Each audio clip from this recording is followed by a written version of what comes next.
Gloria a Dios. Quiero comenzar, amado hermano, una serie de enseñanzas referente a algunos personajes bíblicos en el que quisiera que estudiemos, no solo hoy día, sino en las próximas semanas. Quiero comenzar a estudiar acerca de los evangelios, los escritores de los evangelios, y más que todo hoy hablar de los evangelios sinópticos hasta donde me llegue el tiempo. Más allá de entrar en detalles del contenido que hay en los libros sagrados, que nosotros ya lo conocemos y los leemos, quiero enfocarme en los personajes, en los autores, en los ministros, en los siervos que Dios utilizó para escribir estas grandes obras maravillosas, para que usted se pueda dar cuenta de que no fueron gente perfecta, sino que fueron gente que quizás en algún caso se parece a nosotros. Entonces siempre surge esta incógnita en nuestro corazón: ¿qué debo de hacer yo para ser usado por Dios? ¿Cuántos les gustaría ser usados por Dios? Entonces estos temas que le voy a empezar a enseñar le puede caer a usted como anillo al dedo. Hablamos de los 4 evangelios. ¿Cuáles son? Mateo, Marcos, Lucas y Juan. Los 4 evangelios están divididos en 2. 3 se llaman evangelios sinópticos y el otro es el evangelio de Juan. ¿Por qué se llaman evangelios sinópticos 3? Mateo, Marcos y Lucas. La palabra sinopsis viene del griego ver, ver conjuntamente o ver una vista general. Eso significa sinopsis, ver juntamente o conjuntamente y ver en una vista general. Y se llaman los 3 sinópticos porque entre los 3 se complementan. ¿Van a entender? Entre los 3 se complementan. El uno dice algo que el otro ya dice, como que el uno lo confirma y el otro lo reconfirma. Ahora, los 4 libros, los 4 evangelios nos muestran un aspecto o una figura diferente de Jesús. No nos muestran a un Jesús diferente, sino una figura diferente. Es como cuando usted le mandan a tomar una foto, un retrato, cuando usted vaya a sacar la visa, por ejemplo, a cualquier país, a usted le van a tomar una foto delantera, una foto de lado a lado, posterior, de izquierda, lateral derecho, algo así le dicen. Asimismo, los 4 evangelios es como ver 4 aspectos del Señor. Mateo nos muestra la figura del Cristo Rey. Marcos nos muestra la figura del Cristo Hijo del Hombre, del Cristo Siervo. Lucas nos muestra la figura del Hijo del Hombre y Juan nos muestra la figura del Verbo hecho carne. ¿Me va entendiendo? Dígame amén. Entonces, amado hermano, conociendo esta parte, esta definición clara, ¿cuáles son los evangelios sinópticos? Mateo, Marcos y Lucas. ¿Y cuál es el evangelio panorámico general? Es el evangelio de Juan. Ese evangelio lo voy a dejar para el final. Quiero empezar a estudiar hoy acerca de Mateo. Mateo era un apóstol que Cristo lo llamó, pero es un apóstol que tiene una marca particular cuando usted lee todo el evangelio. Es un maestro, es un apóstol de la enseñanza sistemática, es un apóstol didáctico, es un apóstol que le gusta parametrizó, mejor dicho, toda la enseñanza y la vida de Jesucristo. Vamos a la Biblia. Mateo capítulo 9, el versículo 9. Mateo capítulo 9, el versículo 9. Aquí aparece este personaje, vamos a estudiarlo. Mateo 9, el versículo 9. Cuando Jesús se fue de allí, vio a un hombre llamado Mateo sentado en la oficina de los tributos y le dijo: sígueme. Y levantándose, le siguió. Y sucedió que estando él sentado a la mesa en la casa, he aquí muchos recaudadores de impuestos y pecadores llegaron y se sentaron a la mesa con Jesús y sus discípulos. Cuando vieron esto, los fariseos dijeron a sus discípulos: ¿por qué come vuestro maestro con los recaudadores de impuestos y pecadores? Al oír él esto, dijo: los que están sanos no tienen necesidad de médico, sino los que están enfermos. mas id y aprended lo que significa misericordia quiero y no sacrificio, porque no he venido a llamar a justos, sino a pecadores. Note que Mateo era un recaudador de impuestos. Los recaudadores de impuestos trabajaban para Roma.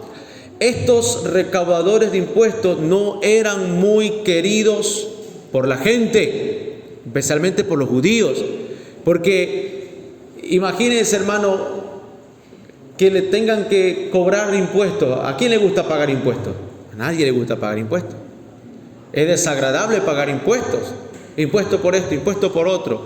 Por ejemplo, cuando uno quiere viajar al extranjero, más gasta uno en los impuestos que en el pasaje de un avión. Si usted se va a un hotel, a saber dónde, a una hostería, usted gasta más en el impuesto hotelero que en lo que vale 3 noches en un hotel. Usted gasta más en el impuesto que le cobran por la comida que por lo que vale la comida. Entonces el impuesto no es muy agradable, y más del que lo cobra. Entonces Mateo era una persona odiada, si se puede decir, por su propio pueblo, considerado un traidor por trabajar para los romanos. Pero si los romanos lo tomaron en cuenta a él como un cobrador de impuestos, significa que él tenía unas habilidades humanas. Él sabía redactar informes, porque cobraba, y ante los romanos no tuvo ninguna queja. Significa que él hacía bien su trabajo. Era un buen redactor, era un buen escritor, era una persona que tenía sistematizadas las cuentas, porque no se ve una queja de parte de los romanos hacia él. Entonces ahí tú vas viendo unos cuantos atributos que él tenía, porque sabía llevar bien las cuentas y redactar los informes. Entonces Dios se da cuenta de esa habilidad humana que tiene. Hay gente que dice que Dios no mira las habilidades humanas cuando Él quiere hacer un llamado. Él es soberano y puede omitir eso a unos y puede llamarle eso la atención a otros. No sabemos cómo pensaba Mateo, pero a juzgar por la reacción que tuvo después que Jesús le dijo, sígueme, no tuvo excusa, no tuvo peros. Al momento dice que renunció a su trabajo. Eso da a entender que él aunque tenía habilidades humanas muy buenas, no se sentía bien cobrándole los impuestos a sus propios hermanos. No se sentía bien trabajando en un ambiente hostil. No se sentía bien trabajando para un jefe romano que era malo, subyugador, ¿verdad? Que no respetaba a los pobres, que en vez de ser un sistema de justicia, era un sistema de injusticia. Jesús se da cuenta de la insatisfacción que él tiene, que en su oficio de trabajo él no era feliz, él no estaba contento, pero tenía habilidades. ¿Cuánta gente no hay en el mundo que se siente así, en un puesto, con inteligencia, con capacidades, pero no se hallan en ese lugar? Hasta que Cristo llega y les ofrece el plan de salvación. Jesús llega y le dice a Mateo, Mateo, sígueme. No le pregunta, ¿quieres servirme? No le hace un plan de carrera, solo le ofrece, esta es la oportunidad de tu vida. Sígueme, yo veré qué hago contigo luego. Sígueme. Mateo entendió, tengo 2 opciones, o sigo en este trabajo o cambio de vida. Y dice que lo dejó todo y prepara un banquete costoso, porque mandó a llamar a todos sus amigos del clan, sus amigos publicanos, y una fiesta en honor al nuevo nacimiento. Fíjate que hay gente, amado hermano, que se está tan agradecido de llegar a los caminos del Señor o sentirse llamado por Dios, que hace una fiesta, como los hermanos que quieren hacer fiesta cuando se bautizan. Eso es dable. ¿Usted piensa que solo se hacía en la iglesia católica? No, aquí está Mateo. Me llamó el Señor, muchachos, llama a todos los amigos pecadores, porque no tenía amigos cristianos. Quiero celebrar que el Señor ha visto algo bueno en mí. Quizás no veía nada bueno la gente, los puros judíos viéndole lo malo. O un judío por primera vez vio algo bueno en mí, el líder de un movimiento religioso. Quiero ser parte de este movimiento. No se duerma, hermano, escúcheme. Entonces, evaluando a Mateo, nos podemos dar cuenta que era una persona en gran necesidad espiritual. Y no perdió el tiempo. Y le dice, Señor, tú me estás llamando. Y le hace una fiesta.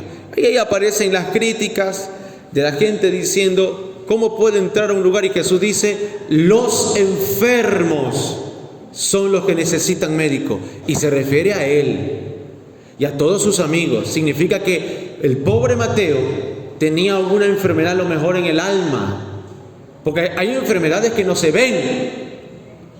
Hay enfermedades que no la percibimos en el ambiente, pero la cargamos. Enfermedades de la autoestima, enfermedades, frustraciones internas, enfermedades que nosotros no conocemos, no sabemos, pero la cargamos. Y Mateo la cargaba ahí, siendo un profesional. Y Jesús le dice, sígueme. No se habla más de Mateo en toda la Biblia, sino hasta que aparece este santo escrito o el santo evangelio. Entonces, amados, entendamos esto, que si Mateo, estando en esa situación y Jesús le dio la oportunidad, Mateo hizo con esa oportunidad algo que debe de ser tomado como ejemplo para nosotros. Aprovecharla, pues. Aprovechar las oportunidades que se nos presentan. Porque la vida es una sola. Y él dijo, yo no quiero seguir con esta cuestión, yo quiero aprovecharla. Y escribe el evangelio. Ahora vamos a ver el propósito del libro, el propósito del evangelio según San Mateo. Primero, Mateo tiene entre ceja y ceja todo el concepto que los judíos tienen de él. Por lo tanto, Mateo escribe el libro para los judíos. Hermano, y Mateo solo escribe para los judíos de Israel, no, para los cristianos que vivían, o para los judíos convertidos al cristianismo. Parece que la iglesia a la cual él estaba pastoreando o dedicando el libro era una iglesia totalmente convertida de puros judíos. Y en su libro se va a dar cuenta que él intentaba reforzar la fe del cristianismo en medio de la influencia del judaísmo. ¿Sabe por qué? 16 veces menciona la palabra. Todo esto aconteció para que se cumpliese lo dicho por el Señor por medio de los profetas. Es decir, le recalcaba a todos los judíos que Jesús era el Mesías profetizado por los profetas, por los reyes, por los salmistas, por todo el mundo. Se enfocaba en demostrar que Jesús es el rey de los judíos, que no es Herodes, no es ninguno terrenal, sino que Jesús es el rey de los judíos, para que no se desenfoquen. Mateo también en su libro enseña cosas sumamente ofensivas. ¿A quiénes? A los judíos incrédulos. Ofensiva a los que rechazaron al Mesías, y ofensiva contra la hipocresía de los líderes religiosos. Si te vas a dar cuenta, Mateo es el que relata todas las quejas que Jesús tenía a estos tres tipos de personajes: incredulidad de los judíos, gente que rechazó la verdad, y los líderes religiosos. Como le digo, en Mateo 1, versículo 1, si usted lo lee conmigo, el enfoque de Mateo era demostrar, llegar a la conclusión, usando todas las escrituras, que Jesucristo era el Mesías prometido. Si usted lee Mateo 1, verso 1, ¿qué dice? Libro de la genealogía de Jesucristo, hijo de David, hijo de Abraham. Quería recalcarle a los judíos que Jesús no era un aparecido, que él era el hijo de David, justificándolo con la palabra del Señor. Eso muestra el ministerio sistemático que él tenía como maestro. Dios lo llamó como apóstol, pero un maestro es el que puede disertarte y llevarte un tema trazándote todas las escrituras. Y nos enseña Mateo acerca de la sistematización de la enseñanza, que la sistematización no es mala. Hoy en día no, siempre se ha criticado, juzgado mucho el conocimiento sistemático. La gente le hace el feo al estudio sistemático. Los líderes de las iglesias le tienen miedo al estudio sistemático, pero el primer evangelio es un estudio sistemático. ¿Qué significa un estudio sistemático? Punto 1, punto 2, punto 3, punto 4. Nuevo convertido, estas son las clases. Avanzado, estas son las clases. Matrimonio, estas son las clases. Jóvenes, estas son las clases. Niños, estas son las clases. Sistemático. ¿Cuántos años lleva usted en la iglesia? Tantos años, ya usted debe de saber tal cosa. Eso se llama sistemático. Cuando usted entra al colegio, entra a la escuela, le enseñan a hacer primero las vocales. Estudio sistemático. Va por la A, luego la E, luego le mezclan las mayúsculas con las minúsculas, luego le mezclan letra con número, y luego le aprenden a las letras a hacerle palabras, y luego las palabras le enseñan qué es dictongo, qué es asentación, y va subiendo, sistemático. Y luego se mete en el mundo de la universidad, donde ya todo es una locura ahí, ¿verdad? Hasta que sale ya del campo. ¿Cuántos años sale al campo profesional? Pero todo bajo algo sistemático. ¿Cuánto más la iglesia? Que la iglesia tiene toda una diversidad de culturas. Tenemos el matrimonio, tenemos ancianos, tenemos niños, tenemos multitudes de problemas, gente que viene de una cultura, de otra. Todos somos diversas culturas.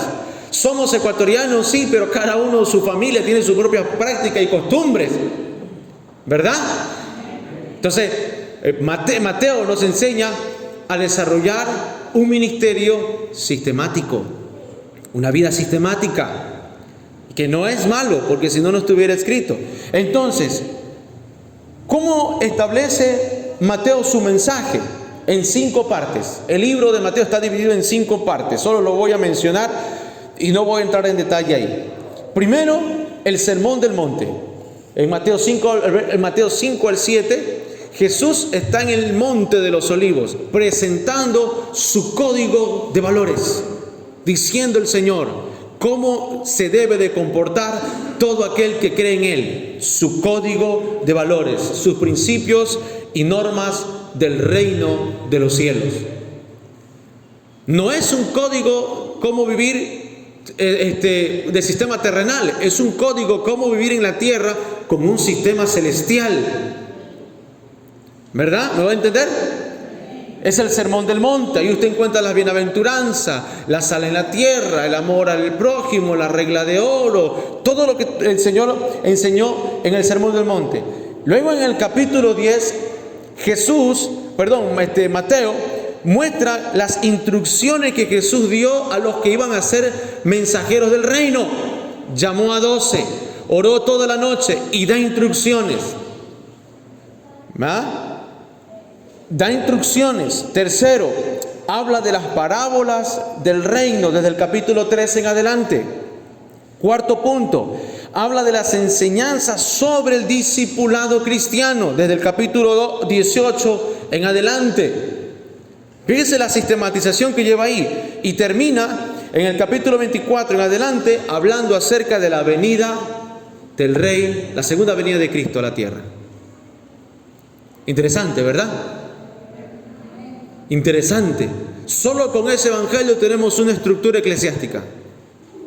Solo con ese evangelio tenemos una estructura de discipulado. Solo con ese evangelio hay un ministerio magisterial. Es un apóstol maestro. Y Dios le llamó la atención, su forma de llevar las cuentas. Hermano, no todo es ministerio. No todo es predicación. No todo es servicio del altar. ¿Quiere llamar la atención de Dios? Haz lo que hizo Mateo. Sé excelente en tu área. Y captará la atención al Señor. Usted es pintor, pinte de la mejor manera. Usted es arquitecto, albañil, hágalo como para el Señor.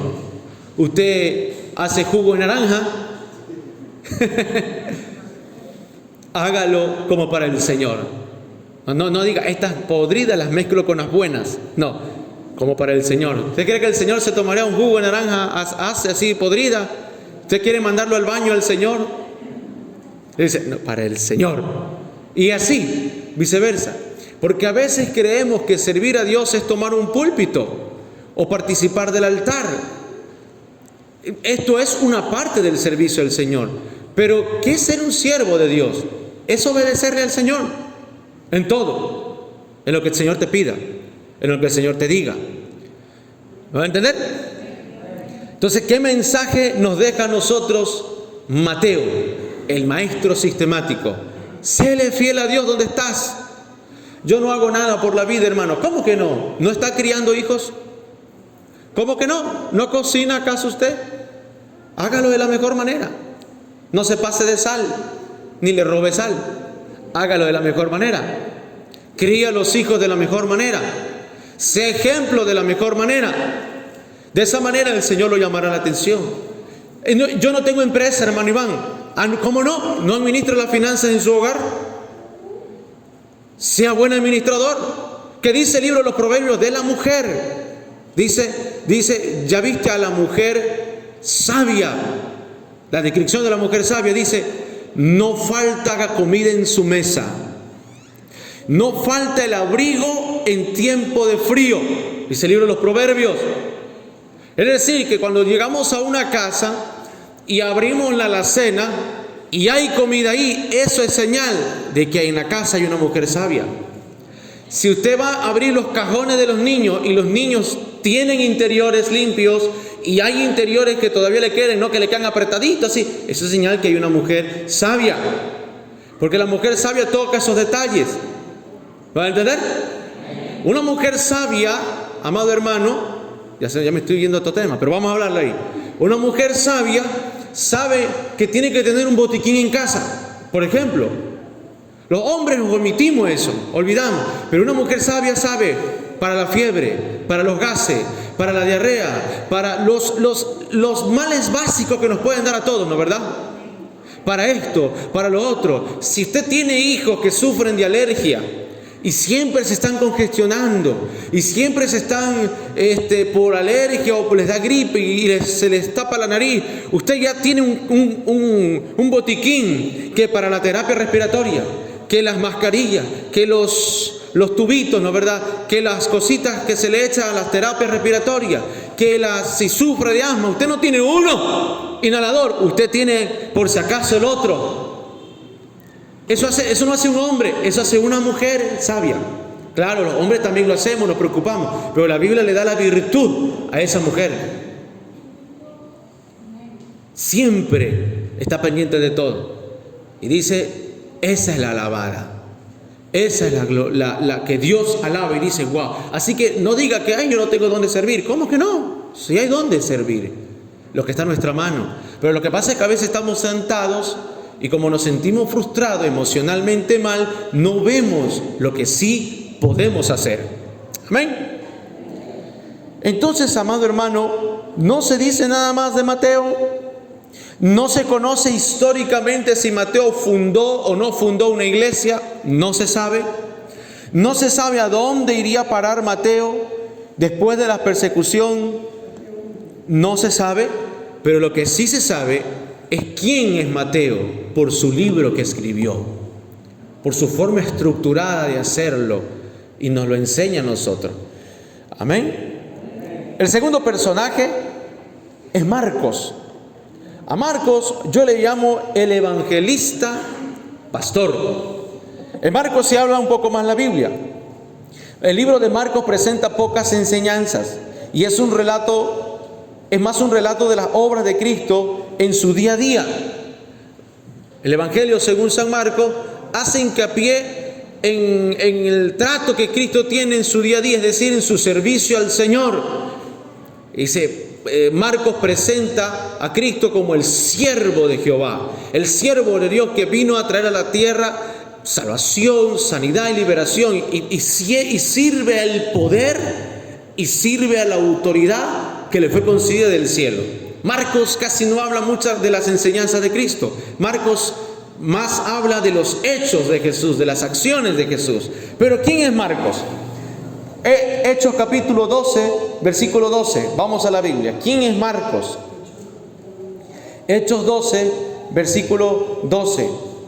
Marcos era hijo de una mujer pudiente de Jerusalén, María, la cual ofreció su casa para la reunión de los creyentes. Hechos 12, verso 12, ¿qué dice? Al darse cuenta de esto, fue a la casa de María, la madre de Juan, llamado también Marcos, donde muchos estaban reunidos y oraban. Marcos viene de una familia pudiente. Tiene dinero la mamá. María era una de las que colaboraban financieramente con el ministerio del Señor mientras estaba aquí en la tierra. Parece que Marcos era el jovencito que aparece en el Evangelio según San Marcos. Dice, hay un joven que cuando Cristo lo prendieron en el Getsemaní por los judíos, dice, un joven salió desnudo, iba cubierto con una sábana blanca. Parece que ese joven era Marcos, un muchachito. Entonces, él era hijo de una mujer pudiente, medio aristócrata el muchacho, medio pelucón, si se puede decir. Entonces, la mamá presta su casa para que se convierta en una casa de oración. Parece que este muchacho es sobrino de Bernabé. Hechos 13, verso 5. Este mismo Marcos es sobrino de Bernabé y él acompañó al apóstol Pablo en su primer viaje misionero. Si usted lee conmigo, dice, llegados a Salamina, proclamaban la palabra de Dios en la sinagoga de los judíos y tenían también a Juan de ayudante, es Juan Marcos, el sobrino de Bernabé. Entonces, amado hermano, si usted se da cuenta aquí, el muchacho empezó a decir, yo quiero servir, y se enlistó en el servicio misionero en el cual Pablo y Bernabé empezarían a las misiones. Pero algo no le gustó de Pablo. No se sabe qué, no, es un misterio en la Biblia qué fue lo que le pasó a Marcos, que algo no le gustó de Pablo. Eso es lo que a veces los muchachos o la gente que no conoce bien a profundidad lo que es el ministerio, tropieza no con el ministerio, sino con la personalidad de quien tiene el ministerio. Y algo no le gustó a Marcos de Pablo. Si usted lee conmigo el verso 13 de Hechos, Pablo y sus compañeros zarparon de Pafos y llegaron a Perge de Panfilia, pero Juan, apartándose de ellos, regresó a Jerusalén. ¿Qué le pasaría a este muchacho? ¿Qué habrá visto de Pablo que no le gustó y se apartó? Hermano, siempre habrán discrepancias en el ministerio. Siempre habrá discrepancia entre las personas. Siempre tendremos puntos a favor y puntos en contra. Pero los que quieren servir en el ministerio, tienen que tener adaptabilidad. O sea, hermano, tener un corazón discipulable, enseñable. Puede que no coincida con la personalidad, pero puede que sí coincidamos con los principios, con los valores, con la visión que uno tiene de hacer la obra de Dios. ¿Está entendiendo?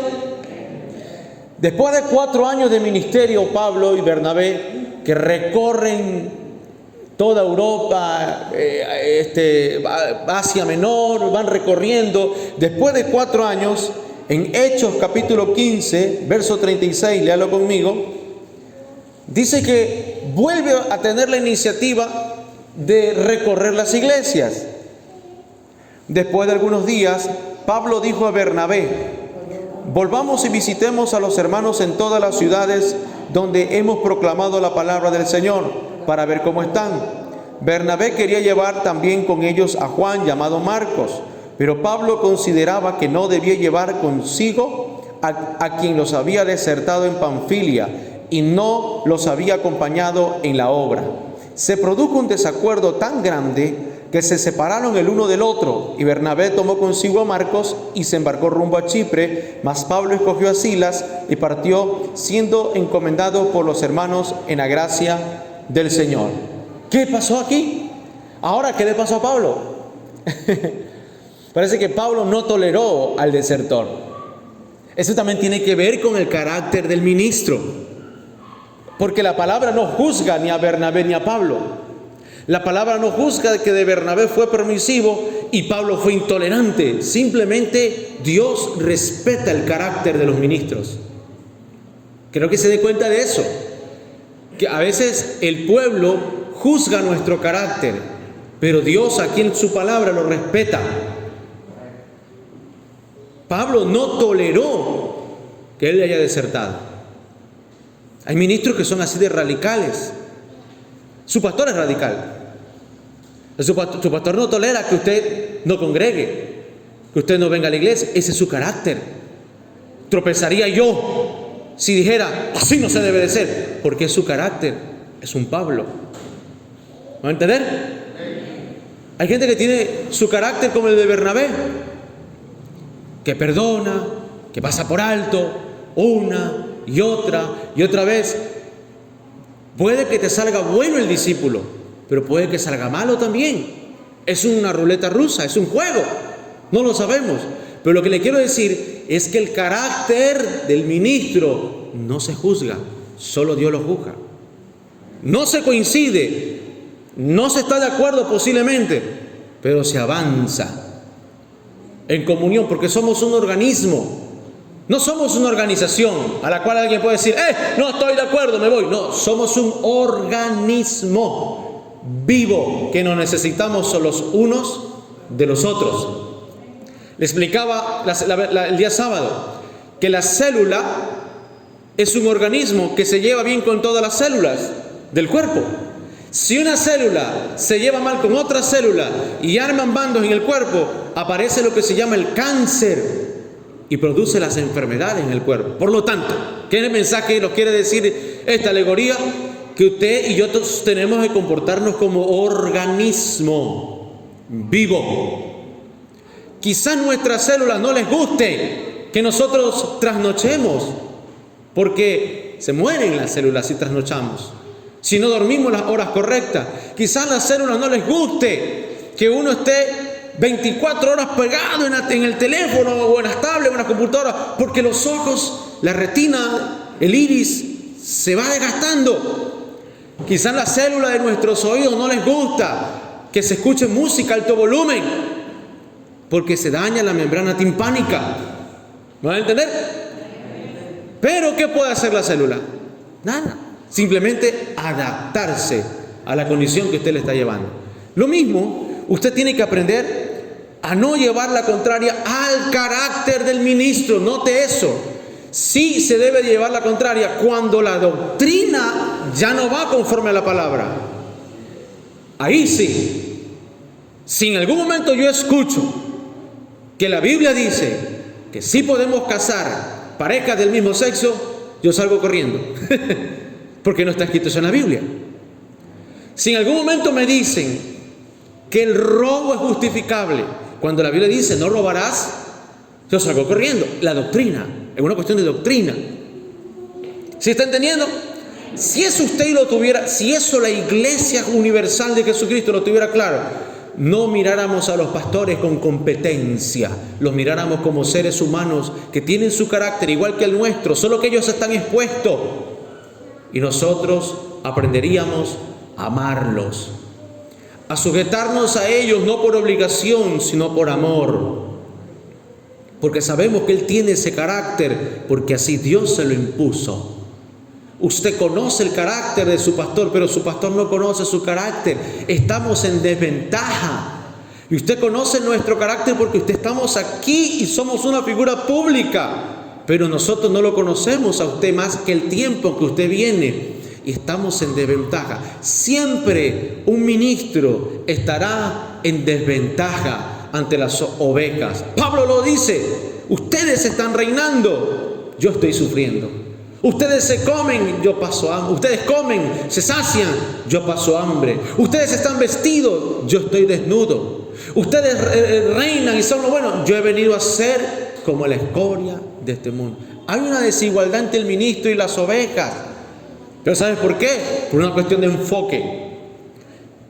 Pablo no lo quiso llevar. Yo juzgo de esa manera. Voy a juzgarlo de otra manera, Pablo. Hay que entender también que cuando un ministro es joven, 4 años habían pasado de ser ministro, enviado, misionero, hay que entender que un ministro joven también comete errores. Voy a juzgarlo a Pablo desde otro ángulo. también comete errores, también nos equivocamos, también le queremos cerrar la puerta a gente a la cual no queremos tener aquí adentro, pero esos son errores que después nos damos cuenta que nos equivocamos. Así que, ¿usted cree que ser ministro es ser infalible? No, cometemos errores también, juzgándolo desde otro punto de vista. Pablo, a mi criterio, primero tiene su carácter y segundo, también cometió un error, porque como ministro joven, 4 años habían pasado de que él era un ministro, se equivocó, no le dio la oportunidad, no entendió que era un muchacho, Marcos, no entendió que era un malcriado, no entendió que era un acomodado, no entendió el precio del llamado. Quizás Pablo oraba en la madrugada, a las 4 de la mañana, 5 de la mañana, 3 de la mañana. Quizás Pablo estaba estudiando la Biblia y le gustaba hablar mucho, qué sé yo, no lo sabemos. No lo sabemos. Imagínese usted que no le gusta orar en la madrugada, ¿se aguantaría a alguien que tenga que se levanta a las 4 de la mañana? Imagínese, yo me levanto a las 4 de la mañana y a veces pongo la alarma y me cuesta levantarme.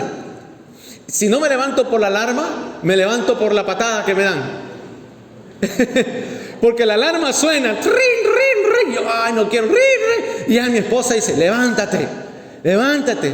¿Para qué pones alarma si no te vas a levantar? Y ya la conciencia me acusa y me levanto. Imagínense, en una ocasión estaba de viaje en un país X y yo estoy acostumbrado a levantarme a orar en la madrugada y desayunar a las 7 de la mañana. Por lo menos a las 6 de la mañana ya estoy en devocional y 7 ya estoy desayunando. Ahora estoy desayunando más temprano por lo que estoy en los estudios universitarios. Pero en esa casa donde yo llegué, tenían la cultura de desayunar a las 10 de la mañana y despertarse a las 9. Y yo dije, y me preguntaron, Iván, ¿a qué hora te despiertas? Yo me levanto en la madrugada a orar. No, ¿a qué hora desayunas? 7 de la mañana. Y se quejaron, me dijeron, no, a esa hora no estamos desayunando, a esa hora estamos todavía en el último sueño. Y yo digo, no, yo no puedo dormir muy tarde. Entonces, bueno, no se preocupe, usted levántese a esa hora, que yo igual yo no salgo del cuarto. Efectivamente, yo me levanté temprano, oré, pero como estoy acostumbrado a comer a esa hora, ya estaba lánguido, estaba que me moría de hambre. Y a las 7 de la mañana bajé de mi cuarto donde estaba hospedado a ver qué peñiscaba en la cocina, porque tenía hambre. ¿Y sabe a qué hora se levantaron los señores? A las 9 de la mañana y a las 10 recién me dio de desayunar. Híjole, pero cultura, esa es otra cultura. Imagínense, una cultura así yo no la aguanto mucho tiempo.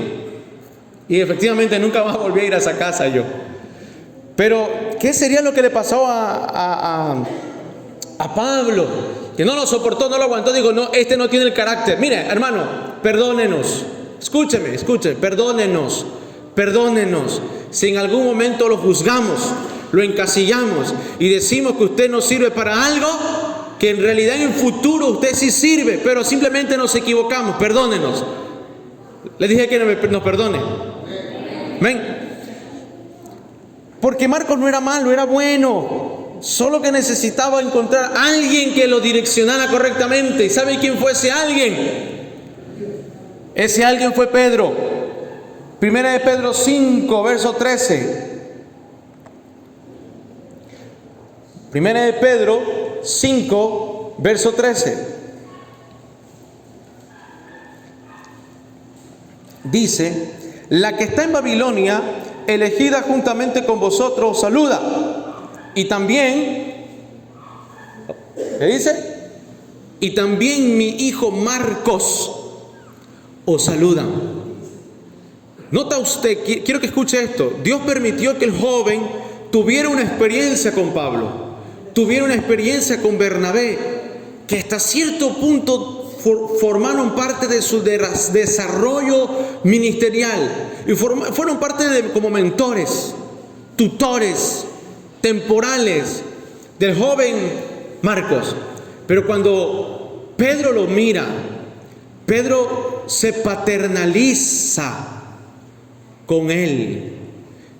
Porque cuando un muchacho, un joven ministro anda de un lado a otro y no tiene una identidad clara, es porque no tiene un padre espiritual. Aquí habla de la paternidad espiritual ya. No tiene un padre espiritual que le mire en el interior, Lamentablemente a veces los ministros juzgan a jóvenes ministros por el exterior y no por lo que hay en su interior, en su esencia.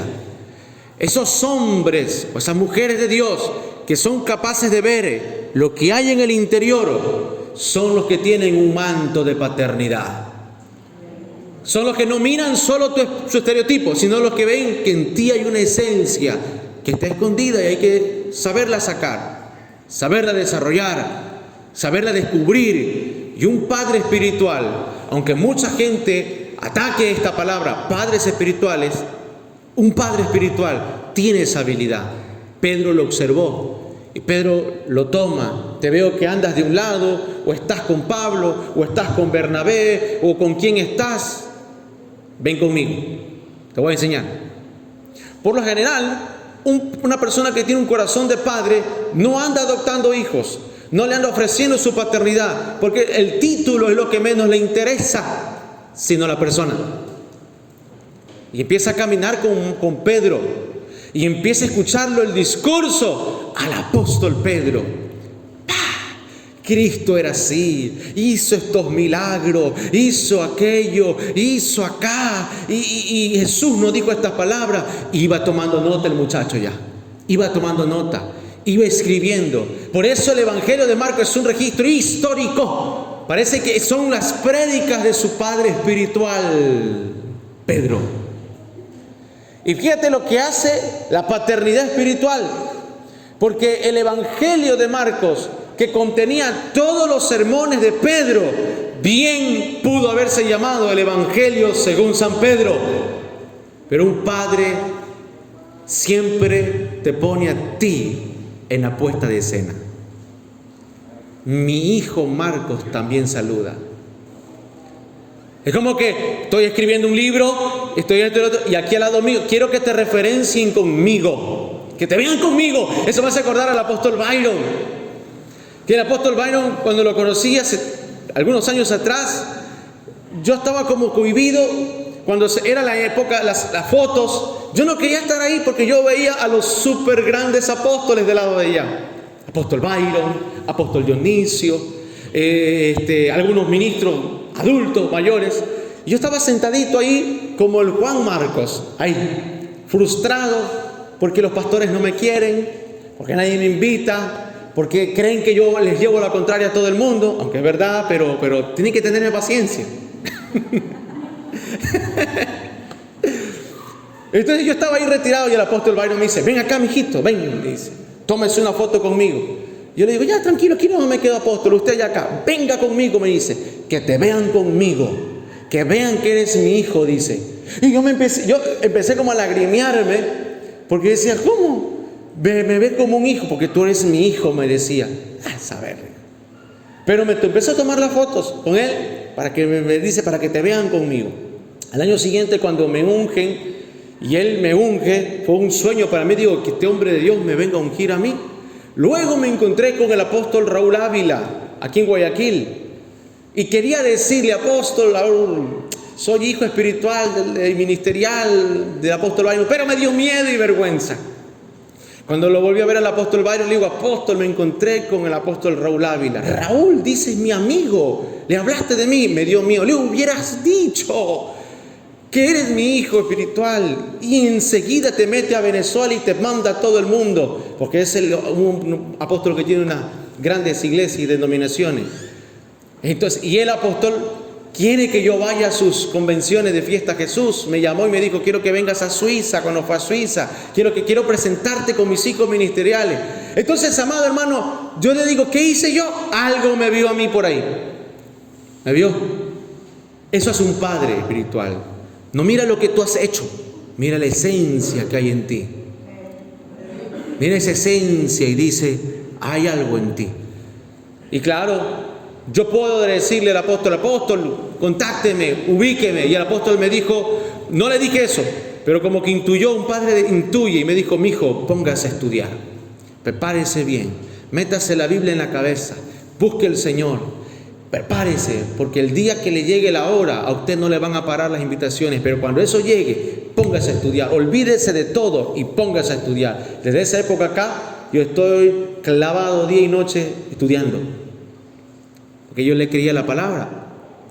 Entonces, eso es lo que hace un padre.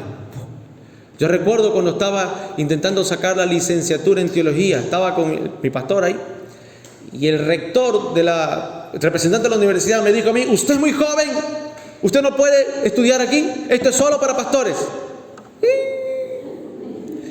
Me bajoné. Y qué lindo, ahí estaba mi suegro, y mi suegro sacó pechito, así dijo: él anda conmigo, si no es para él, tampoco es para mí. Santo, dije yo, mi suegro habló por mí. Se siente uno bien. Y ahí yo lo que hice fue hacerme así, y me puse atrás de mi suegro, y le dije yo: lo que es con él es con... Y ahí puso mi suegro el pecho sobre las balas y dijo: aquí somos los dos o no es nadie. Y el rector de la universidad le dijo: usted da fe de él, yo doy fe de él, dice. Y qué lindo es que encuentres a un padre espiritual que dé fe de ti. Cada vez que íbamos a las reuniones de la universidad, ese señor como que no me quería ver a mí porque era joven. Me decía: este no me cae muy bien. Pero al rato decía: ahí viene el pastor Hugo con su Timoteo. Que me digan Timoteo, gloria a Dios. Gloria a Dios. Hermano amado, y entonces esa es la importancia. Llegó a encontrar a un padre espiritual. Y no es porque lo buscó quizás, sino porque un padre se da cuenta, observa y aconseja, guía, orienta, direcciona. Y dice: por este camino no es. Y el que siente esa necesidad se da cuenta y dice: Dios mío. Bueno, entonces, amado hermano, parece que empieza a madurar Marcos y empieza a darse cuenta de que no estaba haciendo las cosas bien, y empieza a hacer cambios. Empieza a hacer cambios de tal manera que llega a los oídos de Pablo el cambio que ha tenido el hermano Marcos. Ya no era el muchachito desertor, ahora era un evangelista que andaba repitiendo el mensaje de su padre espiritual. Y andaba repitiéndole, y lea lo que dice Colosenses 4, versículo 10. Andaba repitiendo el mensaje de su padre espiritual, Pedro, y llega a los oídos de Pablo lo que Marcos está haciendo. No solamente predica, sino que como que empieza a escribir y a redactar los mensajes de Pedro, y le llama la atención a Pablo. Colosenses 4, verso 10.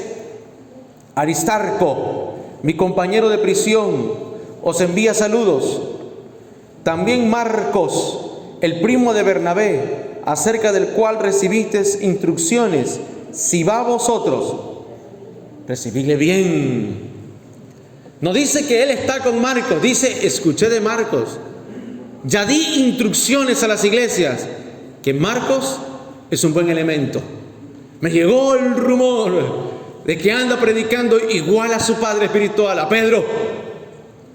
Me llegó el rumor. Qué lindo, hermano. Cuando yo llegué a Estados Unidos por primera vez a predicar la palabra, lo primero que me preguntaron es por mi pastor, porque de tal palo, tal astilla. Y me dijeron: a usted no le dieron tiempo de predicar, de preparar el mensaje. A usted el apóstol Dionisio le dio el micrófono y usted tuvo un mensaje. ¿Cómo pudo hacerlo? Yo le digo: porque mi pastor así me ha entrenado. Porque yo ahora en este tiempo tengo día y hora fijo de enseñanza. Pero en esa época mi pastor decía: después de que oraba por las ofrendas, Iván va a predicar hoy. Y tenía que tener el mensaje. Y no tenía tablet yo para tener anotadito el mensaje. El mensaje lo tenía que tener aquí. Entonces mi pastor siempre me enseñó eso, a estar preparado para toda buena obra. Uno nunca sabe. Claro, que mis mensajes no eran tan buenos como los de ahora.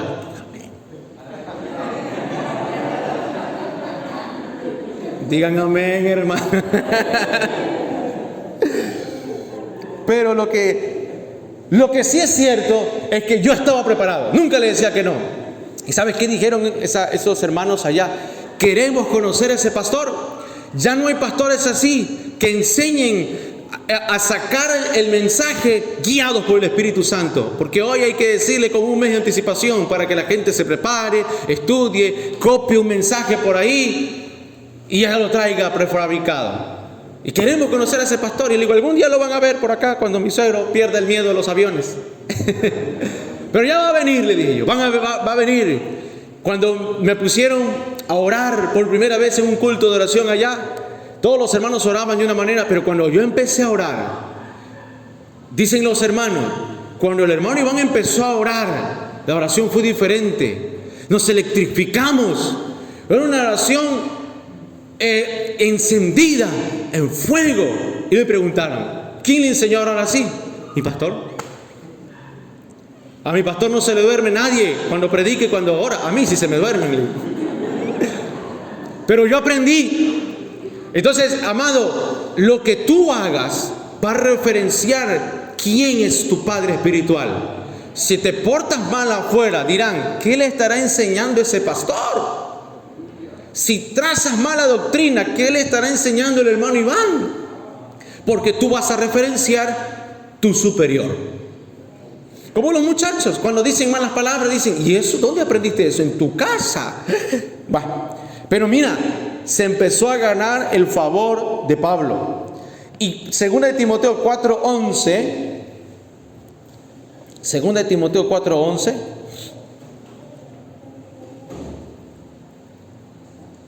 ¿qué dice Pablo? Ya se enteró dónde estaba Marcos.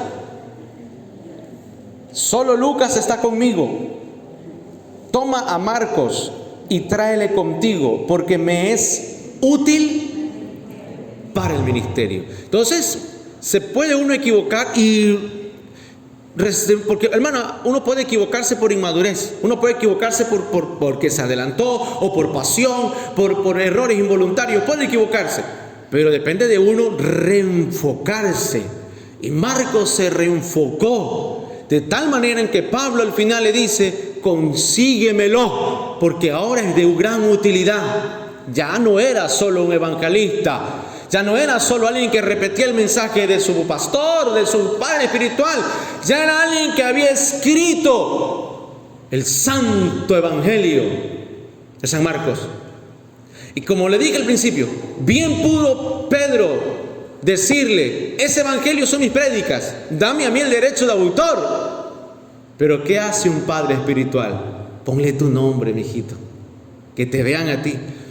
Yo no me llamo pastor, pero un día mi suegro me dijo algo, di que tú eres el pastor de la iglesia.